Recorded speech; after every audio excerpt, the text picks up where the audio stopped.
مولانا العظیم۔ اللہ رب العزت کا شکر ہے کہ آج اہل اسلام کا 28واں روزہ ہے۔ روزوں کی وہ گنتی جو یکم رمضان شریف کو شروع ہوئی تھی، وہ آج گنتی جو ہے وہ 28 تک پہنچ گئی ہے، اور اللہ تبارک و تعالیٰ کے فضل و کرم سے کل جو ہے وہ 29واں روزہ ہوگا۔ جس آیت کریمہ میں روزے کی فرضیت کا ذکر ہے وہ سورہ بقرہ کی آیت نمبر 185 ہے، جس میں اللہ کریم نے 184 آیت میں فرمایا کتب علیکم الصیام کما کتب علی الذین من قبلکم، تم پر روزے فرض کیے گئے جیسا کہ تم سے پہلے لوگوں پہ فرض کیے گئے تھے۔ پھر روزے کا مقصد بیان فرمایا لعلکم تتقون، تاکہ تمہارے اندر تقوی پیدا ہو، تم متقی بن جاؤ، پرہیزگار بن جاؤ۔ اور پھر اللہ کریم نے فرمایا ایام معدودات، گنتی کے دن ہیں، گنتی کے دن ہیں جن کے روزے فرض کیے گئے۔ تو وہ گنتی 1 سے چلی اور 28 تک پہنچ گئی، اور قرآن مجید کا یہ اعجاز ہے کہ پتہ بھی نہیں چلا اور 28 روزے آج مکمل ہو جائیں گے۔ اس آیت کریمہ میں جو ایام معدودات کے لفظ ہیں کہ گنتی کے دن ہیں، اور جب یہ مہینہ ختم ہو جائے، گنتی پوری ہو جائے، جب گنتی پوری ہو جائے تو پھر کیا کرنے کا حکم ہے؟ پہلے فرمایا ایام معدودات، گنتی کے دن ہیں، اور اسی آیت نمبر سورہ بقرہ کی آیت نمبر 185 کے جو آخری لفظ ہیں وہ بڑے ہی قابل توجہ ہیں وَلِتُكْمِلُوا الْعِدَّةَ وَلِتُكَبِّرُوا اللَّهَ عَلَى مَا هَدَاكُمْ وَلَعَلَّكُمْ تَشْكُرُونَ۔ جب تم گنتی پوری کر لو، وہاں بھی گنتی کا لفظ آیا تھا کہ یہ روزے جو ہیں یہ گنتی کے دن ہیں، اب اس آیت میں بھی گنتی کا لفظ آیا ہے وَلِتُكْمِلُوا الْعِدَّةَ، جب تمہاری گنتی پوری ہو جائے۔ وہ گنتی کیا ہے؟ 29 یا 30۔ وَلِتُكْمِلُوا الْعِدَّةَ، جب گنتی پوری ہو جائے تو پھر ایک اور کام ہمارے ذمے لگایا اللہ تعالیٰ نے، ایک اور ہمارے ذمے فریضہ ہے، ذمہ داری ہے۔ وہ کیا ہے؟ وَلِتُكْمِلُوا الْعِدَّةَ وَلِتُكَبِّرُوا اللَّهَ عَلَى مَا هَدَاكُمْ، جب تم گنتی پوری کر لو تو اللہ کی کبریائی بیان کرو۔ یہ نہیں کہ تمہارے روزے 30 29 پورے ہو گئے تم فارغ ہو گئے، نہیں، اللہ کریم نے فرمایا اس پر اپنے رب کی کبریائی بیان کرو۔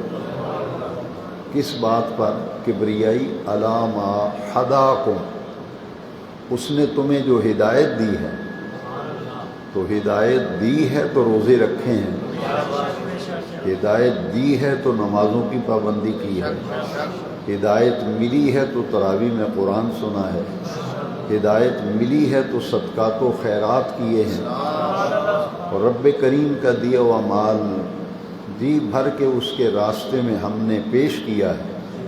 تو یہ جتنے بھی نیک کام رمضان شریف میں ملے ہیں یہ ہیں علی ما ہداکم، یہ اللہ کی طرف سے تمہیں ہدایت ملی تھی، تمہاری گنتی پوری ہو گئی ہے، اب کیا کرو؟ اللہ کی کبریائی بیان کرو۔ وَلِتُكَبِّرُوا اللَّهَ، اللہ کی کبریائی بیان کرو۔ یہ اللہ اکبر جب آدمی کہتا ہے تو وہ اللہ کی کبریائی بیان کرتا ہے۔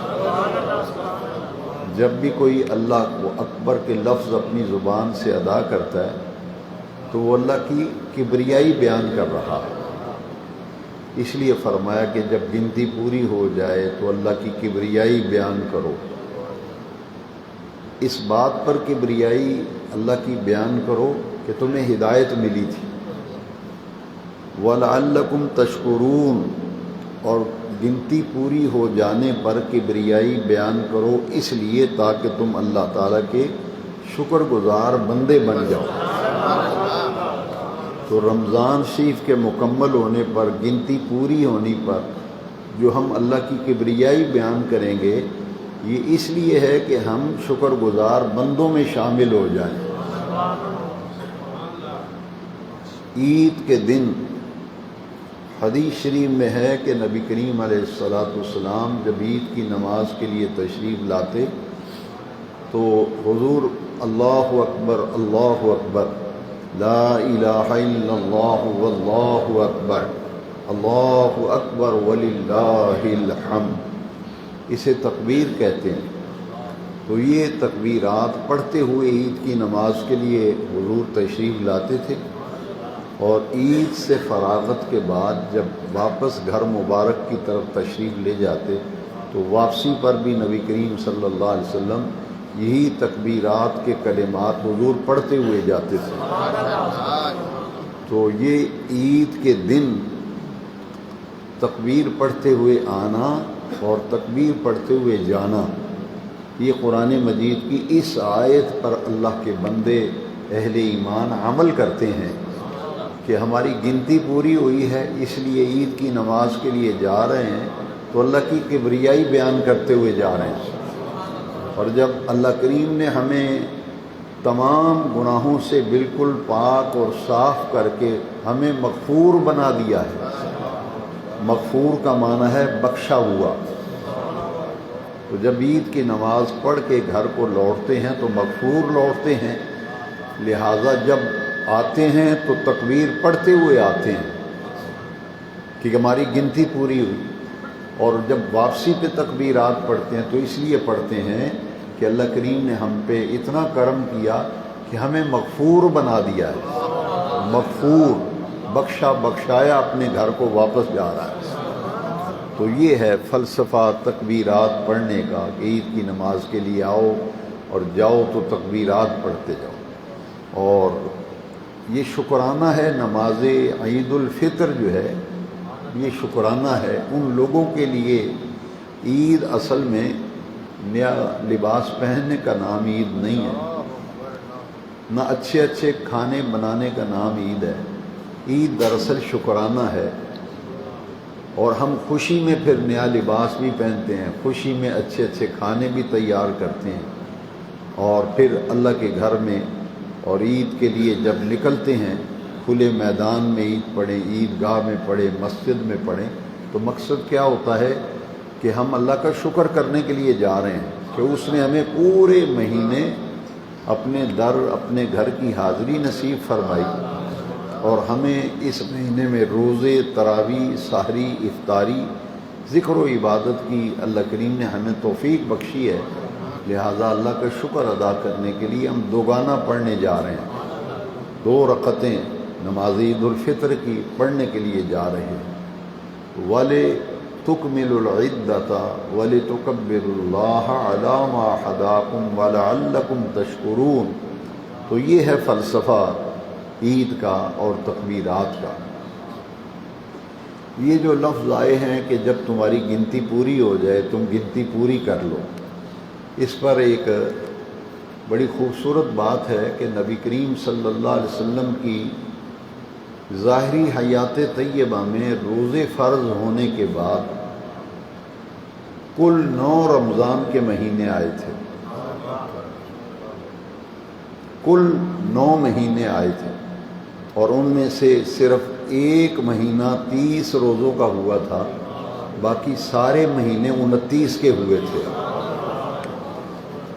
اس سے پتہ یہ چلا کہ اکثر 29 پہ عید ہوتی ہے اور خال 30 روزوں پہ عید ہوتی ہے، کیونکہ حضور کی ظاہری حیات طیبہ میں سن 2 ہجری میں تو روزے فرض ہوئے، پہلی ہجری میں تو روزہ ہی فرض نہیں تھا، تو حضور 10 سال مدینہ شریف رہے ہجرت کے بعد، تو بعد میں 10 سال کے بعد حضور کا وصال مبارک ہوا، تو کل 9 مہینے رمضان شریف کے آئے تھے حضور کی ظاہری حیات طیبہ، ایک 30 کا آیا تھا، باقی 29 کے تھے۔ تو ایسا ہوا کہ جب 29 کا مہینہ ہوا تو صحابہ کرام آپس میں بات چیت کر رہے تھے کہ ایک روزہ ہمیں اور مل جاتا تو ہمارے 30 پورے ہو جاتے، یہ تو 29 پہ چاند نظر آ گیا اور ہماری عید ہو گئی، تو کاش ایک روزہ اور مل جاتا، ہمارے 30 پورے ہو جاتے۔ میرے پیارے آقا کریم علیہ السلام نے جب صحابہ کی یہ بات سنی نا تو سب صحابہ کو جمع کیا، فرمایا کہ روزے 29 رکھو گے ثواب 30 روزوں کا ملے گا۔ اگر 29 پہ بھی چاند نظر آتا ہے، 30 رکھیں گے 30، اگر 30 پہ ہی چاند نظر آتا ہے تو پھر 30 ہو گئے، لیکن اگر 29 پہ چاند نظر آئے گا تب بھی ثواب جو ہے تمہیں وہ پورے 30 روزوں کا ہی ملے گا۔ اس سے صحابہ کرام کے چہروں پر خوشی کی لہر دوڑ گئی کہ رب کریم کا کتنا انعام ہے کہ 29 بھی ہوں گے تو ثواب 30 کا ہی ملے گا۔ تو عید کے دن تکبیرات پڑھنے کی اہمیت ہے کہ حکم دیا گیا ہے وَلِتُكْمِلُوا الْعِدَّةَ وَلِتُكَبِّرُوا اللَّهَ عَلَى مَا هَدَاكُمْ، اس لیے شکرانے کے لیے نماز عید پڑھی جاتی ہے اور خوشی پر مسرت کا اظہار کیا جاتا ہے کہ اللہ کریم کے فضل سے یہ سب کچھ ہوا ہے، ورنہ ممکن نہیں تھا۔ تو عید کے دن کچھ چیزیں مستحب ہیں۔ نبی کریم صلی اللہ علیہ وسلم کا طریقہ مبارکہ یہ تھا کہ آپ نماز عید سے قبل، یہ جو عید الفطر ہے، اس عید الفطر سے پہلے حضور میٹھی چیز یعنی کھجوریں حضور تناول فرماتے تھے، اور یہ تعلیم تھی کہ کوئی بھی میٹھی چیز کھا لیں، کیونکہ جب کوئی خوشی کا فنکشن ہوتا ہے تو میٹھا ضرور بنایا جاتا ہے۔ تو اس دن عید کی نماز کے لیے عام طور پر کوئی بھی میٹھی چیز گھر میں پکا کے عید کی نماز سے پہلے کھانا، یہ خوشی اور مسرت کے اظہار کے لیے۔ اور نبی کریم علیہ السلام طاق عدد جو ہے، طاق تعداد میں حضور کھجوریں تناول فرما کر نماز عید کے لیے تشریف لاتے تھے۔ تو اس دن غسل کرنا سنت ہے، آدمی روزانہ نہاتا ہے، اکثر و بیشتر روزانہ آدمی نہا لیتا ہے، نہیں تو دوسرے تیسرے دن کئی لوگ نہاتے ہیں، لیکن یہ جمعے کے دن جو نہانا ہے، غسل کرنا ہے، عید کے دن غسل کرنا ہے، یہ آپ جب کریں گے تو آپ کو سنت کا ثواب ملے گا، یہ مسنون ہے۔ اور نیا لباس پہننا یہ بھی سنت ہے، لیکن اس میں تھوڑا سا وہ لوگ جس کے پاس نیا سوٹ نہیں ہے، نہیں سلا سکا، اس کی مالی طاقت اتنی نہیں ہے کہ نئے کپڑے خرید سکے، پھر حکم یہ ہے کہ جو سب سے اچھا لباس ہے نا گھر میں، وہ دھلا ہوا ہو، صاف ستھرا ہو، وہ پہن کر اور خوشبو لگا کر تکبیر پڑھتے ہوئے عید کی نماز کے لیے آئے۔ تو یہ اس کے اندر مسواک کا خاص طور پر ذکر ہے، کیونکہ جب آدمی وضو کرتا ہے، غسل کرتا ہے، نمازی آدمی تو اکثر و بیشتر مسواک استعمال کرتا ہے، کیونکہ حضور اسے بڑی اہمیت دیتے تھے۔ نبی کریم علیہ السلام نے فرمایا کہ میری امت پر اگر گراں نہ گزرنا ہوتا، میری امت مشقت میں نہ پڑتی، تو میں ہر وضو میں مسواک کے استعمال کو فرض قرار دیتا۔ تو لہٰذا مسواک کرنا، غسل کرنا، صاف ستھرا لباس پہننا، نیا لباس پہننا اور تکبیرات پڑھتے ہوئے نماز عید کے لیے آنا۔ لیکن جب سورج طلوع ہو جاتا ہے تو پھر صدقہ فطر واجب ہو جاتا ہے۔ یہ طلوع آفتاب پر صدقہ فطر واجب ہوتا ہے، عید کی نماز سے پہلے صدقہ فطر ادا کرنا ضروری ہوتا ہے، لیکن یہ رعایت رکھی گئی جو عید کی نماز سے پہلے ادا نہیں کر سکا وہ بعد میں کر دے تو اس کا صدقہ فطر ادا ہو جائے گا۔ یہ صدقہ فطر دراصل ہے کہ حضور نے فرمایا کہ روزے کی حالت میں کوئی بیہودہ بات کوئی لغو بات زبان سے نکل جائے یا کوئی ایسا عمل، کوئی ایسا کام، کوئی ایسی بات جو روزے کے ادب اور تقدس کے خلاف تھی، وہ ہم سے اگر صادر ہو گئی ہے تو صدقہ فطر دینے سے اس کی معافی تلافی ہو جاتی ہے۔ حضور نے فرمایا کہ روزے زمین و آسمان کے درمیان معلق رہتے ہیں جب تک صدقہ فطر نہ دیا جائے۔ جب صدقہ فطر دے دیا جاتا ہے تو پھر روزے قبولیت کے لیے اللہ کی بارگاہ میں پہنچ جاتے ہیں۔ دوسری وجہ نبی کریم علیہ السلام نے فرمائی کہ صدقہ فطر عید کے دن اس لیے دینا واجب کیا گیا کہ میری امت کے وہ غریب لوگ جو مالی کمزوریوں کے باعث اور معاشی بدحالی کے باعث، تنگ دستی کے باعث دوسرے عید کی خوشیاں منانے والوں کے ساتھ شریک نہیں ہو سکتے، ان کے لیے معاملت ہو جائے، ان سے تعاون ہو جائے اور وہ بھی ہمارے ساتھ عید کی خوشیوں میں شریک ہو جائے۔ اس لیے صحابہ کرام رضوان اللہ تعالی مجمعین کی اکثر صحابہ جو تھے وہ عید سے 3-4 دن پہلے دیکھ لیتے تھے کون مستحق ہے تو اس کے گھر وہ فطرانہ پہنچا دیتے تھے تاکہ وہ بھی عید کے لیے کوئی راشن پانی خریدنا چاہیں تو وہ پہلے ہی انتظام کر لیں۔ تو یہ صدقہ فطر جو ہے یہ واجب ہے صاحب نصاب پر، اور اس میں ایک بات ہے کہ گھر کے تمام افراد کی طرف سے صدقہ فطر دیا جائے، یہاں تک کہ جو نابالغ بچے ہیں ان کی طرف سے بھی صدقہ فطر دیا جاتا ہے۔ اس میں روزہ رکھنا شرط نہیں ہے، گھر کے کسی فرد نے اگر روزے نہیں رکھے تو اس کی طرف سے بھی صدقہ فطر دیا جائے گا۔ اسی طرح کوئی آپ کے گھر میں مہمان آ گیا ہے لیکن آیا ہے طلوع آفتاب کے بعد، آپ کے گھر میں مہمان آ گیا ہے، وہ آپ کے ساتھ ہی نماز کی عید ادا کرنے کا، تو اس کی طرف سے بھی پھر صدقہ فطر آپ دیں گے جو آپ کا مہمان آئے گا۔ تو یہ صدقہ فطر جو ہے یہ ادا کرنے میں بڑی احتیاط کرنی چاہیے۔ گھر کے تمام افراد کی تعداد کے مطابق جو ہے وہ صدقہ فطر طے کر کے تو ایک آدمی کو بھی صدقہ فطر دے سکتے ہیں کہ ایک آدمی کو دے دیں، اس کی ضرورت پوری ہو جائے۔ اگر مختلف غرباء میں تھوڑے تھوڑے تقسیم کرنا چاہیں تو تب بھی کر سکتے ہیں، دونوں طرح جائز ہے۔ تو صدقہ فطر کی جو مقدار ہے وہ 2.25 سیر احتیاط کے اعتبار سے 2.25 سیر گندم ہے۔ باقی مختلف جو اجناس ہیں ان میں صدقہ فطر کا وزن بھی مختلف ہے، لیکن اصل مسئلہ یہ ہے کہ جس علاقے میں آپ رہتے ہیں، جہاں آپ کا قیام ہے، جو آپ کا وطن ہے، ایک وطن اصلی ہوتا ہے، ایک وطن اقامتی ہوتا ہے۔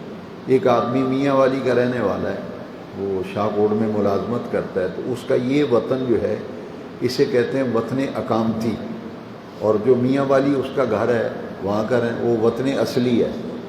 لہذا جہاں آدمی رہتا ہے وہ وطن اصلی ہو یا وطن اقامتی ہو، جہاں رہ رہا ہے وہاں جو سب سے زیادہ جنس ہوتی ہے نا اس کا صدقہ فطر دیا جاتا ہے۔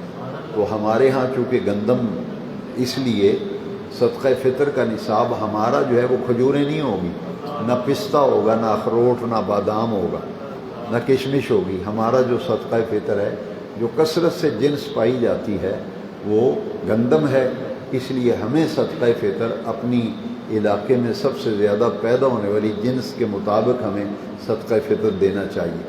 اگر کوئی اپنی خوشی سے اگر وہ پستے کا پیسہ لگا کے یا کشمش کا حساب لگا کے وہ دینا چاہتا ہے تو وہ دے دے اپنی خوشی سے، لیکن یہ ضروری نہیں۔ ضروری یہ ہے کہ جو ہمارے ہاں چونکہ گندم زیادہ ہے اس لیے فقہاء کرام نے فرمایا کہ ہمارے علاقوں میں صدقہ فطر کی مقدار جو ہے اس کا اعتبار گندم کے حساب سے ہوگا۔ تو یہ تقریباً احتیاط سے 300 روپیہ بنتا ہے، فی کس 300 روپے صدقہ فطر بن رہا ہے۔ اگر اس میں 5-10 روپے کو زیادہ دے دیتا ہے، 320 دے دیتا ہے، 310 دے دیتا ہے، 300 سے کم نہ ہو، اتنے دے دیں تو آپ کا صدقہ فطر ادا ہو جائے گا۔ اور یہ صدقہ فطر جو ہے اس کا رمضان شریف کی اسی آخری عبادت کا آ گیا ہے کہ یہ مکمل ہو گیا رمضان شریف الحمدللہ۔ اور جیسے عید کا چاند نظر آتا ہے تو پھر شوال کا مہینہ شروع ہو جاتا ہے، رمضان شریف اپنے اختتام کو پہنچ جاتا ہے۔ تو یہ خاص بات یہ ہے کہ یہ چونکہ آج 28واں روزہ ہے، کل 29واں ہے، لہذا یہ رات جو آ رہی ہے یہ آخری عشرے کی آخری رات ہے، اور راتوں میں لیلۃ القدر تلاش کرنے کا حکم ہے۔ تو اس لیے اس رات بھی ہمیں اہتمام کرنا چاہیے، نفل کا، تلاوت قرآن کا، استغفار کا، درود شریف کا، اس رات میں بھی اہتمام کرنا چاہیے، اور اللہ تعالیٰ سے توفیق مانگنی چاہیے، اور جی بھر کے اس رات میں دعائیں کرنی چاہیے کہ اللہ تبارک و تعالیٰ کہ یہ جو رات آ رہی ہے، اگر کل چاند نظر آتا ہے تو پھر کیا یہ آخری رات ہوگی نا رمضان شریف، اس لیے اسے خوب دعاؤں میں گزاریں، اور پوری جو رمضان شریف میں دعائیں آپ کرتے رہیں ان کے لیے خاص دعا ضرور کریں کہ اے رب کریم، یکم رمضان سے لے کر اس وقت تک میں نے پورے مہینے میں جو تلاوت کی، جو ذکر کیا، جو عبادت کی، وہ روزہ ہے، وہ سحری ہے، افطاری ہے، تلاوت ہے، صدقات و خیرات ہیں، سب اپنی بارگاہ میں قبول فرما۔ اعتکاف والے ساتھ اعتکاف کا ذکر کریں گے کہ تیری رضا و خوشنودی کے لیے میں نے آخری عشرے کا مسنون اعتکاف کیا ہے، بے نیاز رب میں سب کچھ چھوڑ کر تیرے دروازے پہ آ گیا ہوں، تو میرا یہ بیٹھنا قبول فرما لے۔ اور یہ دعا تو ہم سب کو کرنی چاہیے، اعتکاف میں ہے نہیں ہے، یہ دعا کرنی چاہیے کہ جب سے رمضان شریف کا چاند نظر آیا ہے، عید کا چاند نظر آنے تک جتنی یا اللہ میں نے دعائیں کی ہیں، کر رہا ہوں، اور چاند نظر آنے تک جتنی دعائیں کروں گا، تیری بارگاہ میں التجا ہے میری ہر دعا کو قبول فرما لے، میری ان تمام دعاؤں کو قبول کرنا جو میں نے پورے مہینے میں کی ہیں۔ تو یہ رمضان شریف کی آخری جو عبادت تھی وہ ہے صدقہ فطر، اور جو عبادت اور ذکر کے اعتبار سے آخری رات 29ویں ہے، لہذا یہ دو کام ہیں، اور روزہ آج تو الحمدللہ وہ تو شروع ہو گیا، بس بعد میں پھر ایک روزہ یا دو روزے جیسے اللہ تعالیٰ کو منظور ہو، لیکن ہمیں اس بارے میں پوری طرح اطمینان رکھنا چاہیے کہ حضور نے بشارت دے دی ہے کہ 29 پہ بھی چاند نظر آئے گا، ثواب تو آپ کو 30 کا ہی ملے گا، اس لیے میرے آقا کریم نے جو کچھ فرما دیا وہی حق ہے، اور اسی پر یقین کامل رکھنا چاہیے۔ تو اللہ تعالیٰ کی بارگاہ میں یہ دعا کرنی چاہیے۔ تو ممکن ہے یہ درس جو ہے کل نہ ہو سکے، تو میں آپ سب حضرات کے لیے دعا کرتا ہوں، بڑے دل کی گہرائیوں سے آپ کا شکر گزار بھی ہوں کہ آپ نے پورا مہینہ بڑی محبت سے دروس کے اندر شرکت کی، اور وقت دینا بہت بڑی بات ہے۔ آپ نے جو وقت دیا نا، تراویح کے بعد بھی درس سنا، فجر کے بعد بھی، بسا اوقات بیان ایسا ہوتا ہے کہ وہ جب ذوق میں بیان ہوتا ہے وقت کا پتہ ہی نہیں چلتا۔ تو مجھے اس بات کا احساس ہے کہ آپ نے میری اس بات کو بھی برداشت کیا، میں نے کبھی کبھی بات طویل بھی ہو جاتی رہی، تو بہرحال وہ اسی لیے طویل ہوتی تھی کہ اسی میں کچھ خیر کا پہلو، کچھ برکت کا پہلو۔ تو میں یہ دعا کرتا ہوں یہ ہمارا بیٹھنا، یہ ذکر اذکار صرف اللہ کریم کی رضا و خوشنودی کے لیے تھا کہ ان دروس سے اگر دو چار آدمیوں کے ذہن میں بھی کوئی مسئلہ بیٹھ گیا، کسی کو عمل کی توفیق اللہ دے دے گا، تو وہ بیان کرنے والے کے لیے صدقہ جاریہ بن جاتا ہے۔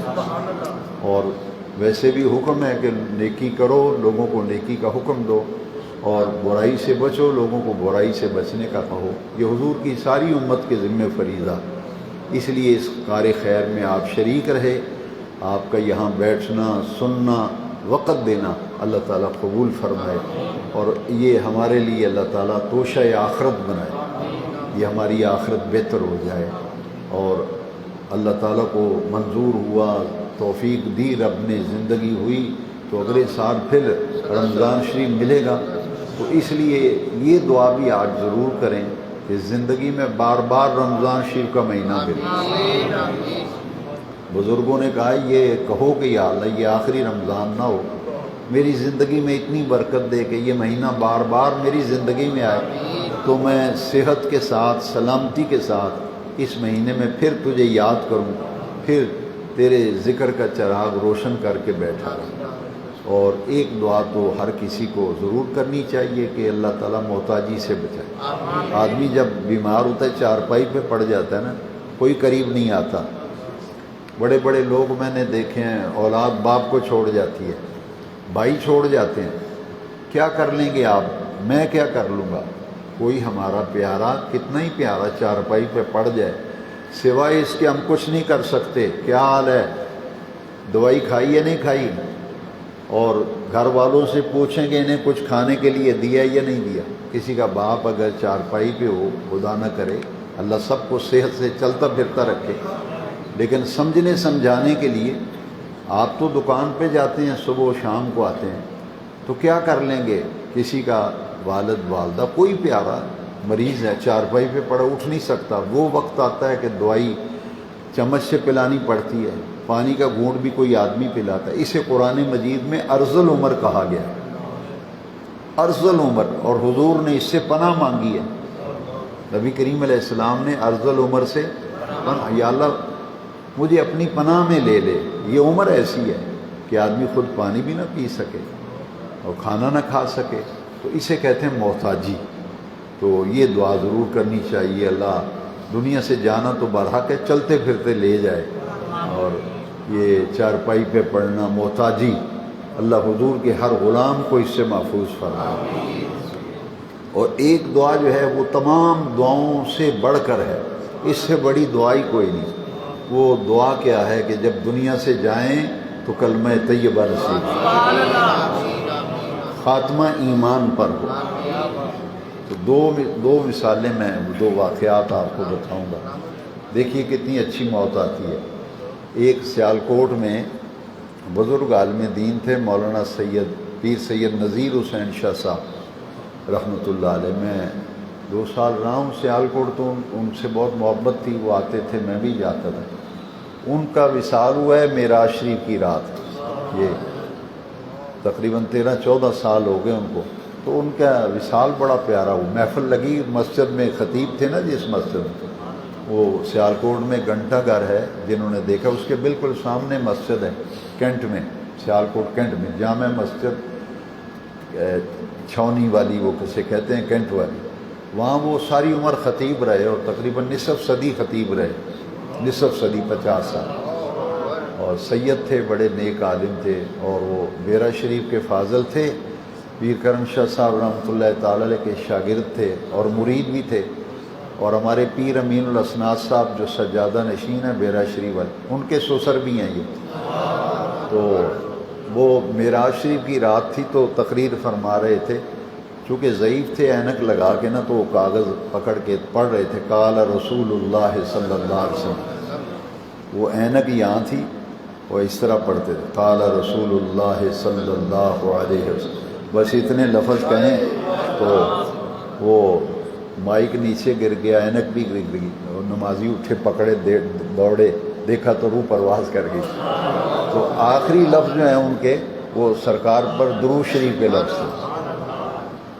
تو ابھی یہ چند دن کی بات ہے، لبنان میں ایک عالم ہے، عربی عالم ہے، تو وہ تقریر کر رہے تھے، درس دے رہے تھے، آپ نے نیٹ پہ دیکھا ہوگا، مجھے بھی کسی دوست نے دکھایا ہے نیٹ پہ، اور میں دیکھ کے مجھے یہ آیا کہ دیکھیے ایسی موت ہو رہا ہے۔ وہ تقریر کرتے ہیں کہ نبی کریم علیہ السلام نے فرمایا، جس نے مرتے وقت لا الہ الا اللہ پڑھ لیا، کلمہ طیبہ، وہ سیدھا جنت میں جائے گا۔ تو وہ جی حدیث عربی میں تقریر کر رہے تھے، عربی میں بیان کرتے کہتے ہیں کہ نبی کریم نے فرمایا، جس کا آخری کلام لا الہ الا اللہ ہوا وہ جنت میں جائے گا۔ آقا کریم نے فرمایا، جس کا آخری کلام لا الہ الا اللہ ہوا جنت میں جائے گا۔ تیسری دفعہ کہتے ہیں لا الہ الا اللہ، تو ساتھ ہی روح پرواز کر جاتی ہے۔ ان کا بھی وہ ڈائس نیچے گر جاتا ہے، مائک بھی، وہ عربی لوگ اٹھتے ہیں، پکڑتے ہیں، دیکھتے ہیں، روح پرواز کر گئی جی۔ تو خاتمہ ایمان پر، دنیا کی زندگی تو ایسی کیسی گزر جائے گی، یہ دکھوں میں تکلیفوں، دنیا تو دکھوں کا گھر ہے، یہ تو ہماری گزر ہی جائے گی۔ تو جس جہان کی بہتری کے لیے دنیا میں ہم آئے ہیں، وہ جہان تبھی بہتر ہوگا جب موت کے وقت کلمہ طیبہ نصیب ہو، اور خاتمہ بالخیر اور خاتمہ بالایمان ہو۔ تو یہ دعا بھی ضرور کریں۔ اللہ تعالی ہماری غلطیاں کوتاہیاں معاف فرمائے۔ اور درس کے دوران بیان کے اندر اگر کوئی صاحب ہوا ہے، جانے انجانے میں کوئی ایسا لفظ نکل گیا ہے، تو میں رب کریم سے توبہ بھی کرتا ہوں، استغفار بھی کرتا ہوں، اس کی جناب سے معافی مانگتے ہیں کہ تو ہی کریم ہے، تو ہی رحیم ہے، غفور ہے، ہماری غلطیوں، ہمارے قصور، ہماری خطائیں اے اللہ کریم تو معاف فرما۔ الصلاۃ والسلام علیک یا سیدی یا رسول اللہ وعلی آلک واصحابک یا سیدی یا حبیب اللہ۔ الحمد للہ رب العالمین۔ رانا ارشاد کا معارہ تے اودے لئی دعا کر آمین۔ اللہم صلی علی سیدنا و مولانا محمد وعلی آل سیدنا و مولانا محمد وبارک وسلم وصلی علیہ۔ اے رب کریم، رمضان شریف میں اس جامع مسجد میں تراویح کے بعد اور نماز فجر کے بعد جو درس قرآن و حدیث کا مبارک سلسلہ شروع کیا گیا، آج اپنے تکمیل کو پہنچ رہا ہے، ایسے اپنی بارگاہ میں قبول فرما۔ جو کچھ بیان کیا اس کو سمجھنے اور اس پر عمل کرنے کی اور اس کو قبول کرنے کی ہمیں توفیق عطا فرما۔ مولا کریم، جو غلطی کوتاہی بیان میں لغزش میں جانے انجانے میں کوئی لفظ ایسا نکل گیا تو اپنی شان کریمی سے معاف فرما دے۔ مولا کریم، نیکیوں کی توفیق عطا فرما، اس مبارک مہینے کی عبادات کو قبول فرما۔ اے رب کریم، رمضان شریف کی برکت سے جو مسلمان بھائی علیل ہیں، بیمار ہیں، مریض ہیں، اپنی شان کریمی سے سب کو مکمل صحت یابی، مکمل شفا عطا فرما۔ رانا ارشاد صاحب بیمار ہیں، ان کے لیے دعائے صحت کے لیے کہا گیا، ہم سب مل کر دعا کرتے ہیں اللہ تعالیٰ ان کو صحت کاملہ، شفاء عاجلہ عطا فرما۔ اے رب کریم، جو بے اولاد ہیں، شان کریمی کا صدقہ ان کو نیک صالح ولی صفت بیٹے عطا فرما۔ جو تنگ دست ہیں، یہ مدرسے کی انہوں نے خدمت کی ہے، اللہ تعالیٰ 30,000 روپیہ پیش کر رہے ہیں جامعہ اسلامیہ رضویہ کے لیے۔ مسجد کی انتظامیہ کے دوست جو ہیں وہ وصول کر لیں۔ اللہ تعالیٰ ملک مشتاق صاحب، انہوں نے جو مدرسے کی خدمت کی ہے، اللہ تعالیٰ قبول فرما کر ان کو برکات دارین عطا فرمائے۔ یہ میں ان کو دیکھتا رہتا ہوں، یہ ہر درس میں بیٹھتے ہیں اور مکمل درس بڑے محبت سے سنتے رہیں، بلکہ ایک دن انہوں نے کہا تھا کہ اگر جمعے میں بھی اسی طرح درس قرآن ہو تو زیادہ بہتر ہے۔ تو یہ ان کی دلچسپی کی بات ہے نا، تو اللہ تعالیٰ ایسے محبت والے اللہ ان کو سلامت رکھے، صحت دے، عزت دے۔ مدرسے کی جو خدمت کی اللہ قبول فرما، جن بھائیوں نے مسجد کی خدمت کی، مدرسے کی خدمت کی، قبول فرما۔ سب کی روزی میں برکت، سب کے رزق میں برکت، صحت میں برکت، اولاد میں برکت۔ اس مہینے میں جو غلطیاں، قصور، خطائیں ہوئیں، کوئی ایسا کام ہو گیا جو نہیں کرنا چاہیے تھا، تو کریم ہے رب کریم، ہمارے گناہوں کو نہ دیکھ، اپنے فضل و کرم سے معاف فرما دے۔ بہت سے دینی بھائی پریشان ہیں، مل کر دعا کرتے ہیں، اللہ اس مہینے کی برکت سے سب کی پریشانیاں دور فرما، سب کی عزت، سب کی آبرو کی حفاظت فرما، سب کو تندرستی، شفا والی زندگی عطا فرما، عزت والی پاکیزہ روزی عطا فرما، دین ایمان کی سلامتی نصیب فرما۔ زندہ رہیں تو دین اسلام پہ زندہ رہیں، موت آئے تو خاتمہ ایمان پر ہو، مرنے سے پہلے اللہ محبوب پاک کی زیارت نصیب فرما، حج بیت اللہ شریف نصیب فرما، مدینہ پاک کی بعد اب حاضری و زیارت نصیب فرما۔ جو دعائیں پورے رمضان شریف میں ان نمازیوں نے کی، اے اللہ قبول فرما۔ اس مسجد کو اللہ قیامت تک آباد اور شاد فرما، اس کی رونقوں میں اور اضافہ فرما۔ جو اس مسجد سے تعاون کرتے ہیں، تیرے دیے رزق سے اس مدرسے کی خدمت کرتے ہیں، مسجد کی، ان سب کی روزی میں برکت و وسعت عطا فرما، اپنی بارگاہ میں قبول فرما۔ قاری صاحب نے بڑی ڈیوٹی دی، ماشاءاللہ تراویح بڑی خوبصورت منزل پڑھتے ہیں، اللہ تعالیٰ ان کو جزائے خیر دے، اور ان کی کوشش و محنت سے آپ کے اس مدرسے میں 4 بچوں نے حفظ کیا ہے، جن کی جمعۃ الوداع میں دستار بندی ہوئی۔ اللہ ان بچوں کو بھی قرآن کی حفاظت اور اس پر عمل کی توفیق عطا۔ قاری صاحب کو اور توفیق دے. 5 وقت کی نماز انہوں نے بڑی پابندی سے، بڑی محنت سے، بڑی لگن سے، اوقات کی پابندی سے پڑھائی. اللہ تعالیٰ ان کو سلامت رکھے، صحت دے، عافیت دے. مسجد کی انتظامیہ کو، ان کے معاونین کو، نمازیوں کو، اہل محلہ کو، سب محبت والوں کو اللہ تعالیٰ دین دنیا کی راحتیں اور برکتیں عطا فرمائے. حاجی سردار محمد صاحب مدینہ شریف ہیں، اللہ تعالیٰ ان کا عمرہ قبول فرما، ان کی مدینہ پاک کی حاضری قبول فرما، ان کی دعاؤں کو قبول فرما، ان کے اہل خانہ کی خیر فرما. ہم سب کو زندگی میں بار بار مدینہ پاک کی حاضری و زیارت نصیب فرما. وَنُفَوِّضُ أُمُورَنَا إِلَى اللَّهِ وَنُفَوِّضُ أُمُورَنَا إِلَى اللَّهِ إِنَّ اللَّهَ بَصِيرٌ بِالْعِبَادِ. وصلی اللہ تعالی علی حبیبہ سیدنا و مولانا محمد وعلی آلہ واصحابہ.